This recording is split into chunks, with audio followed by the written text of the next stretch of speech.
su veškarili u raju jednog popodneva. Tako, Adam je vjerojatno spavao, Eva je učila da se sunča i Adam je jednog trenutka ogladneo. I tako je počeo prvi razgovor između muškarca i žene. Jel ima nešto za jelo?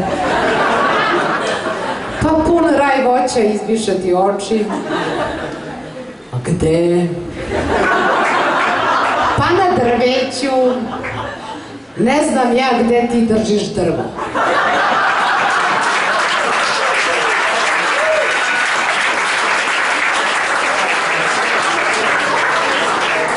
I Eva šta će?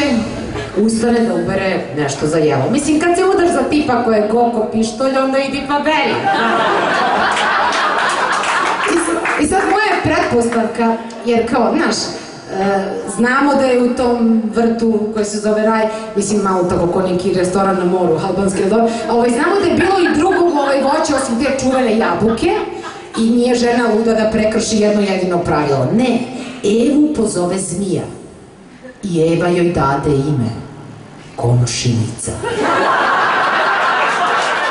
Dalje, kada se udaš za muškarca u Srbiji, njegova majka postaje tvoja svekrva.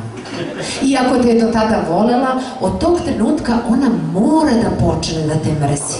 Jer da ne treba da te mrzi, ne bi se majka tvog muža zvala svekrva. Obratite pažnju, svekrva je složenica i u sebi sadrži reč krv.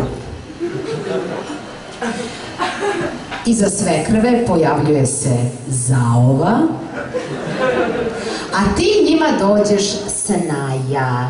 Snaja. Kao neka avet iz bangladešanske mitologije koja se pojavljuje u duhu džinovske kobre, kao snaja!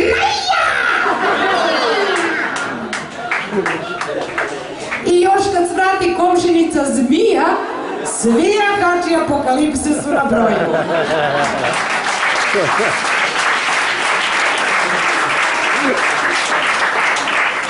Svekrva, zaova, snaja i Zorica sa prvog sprata.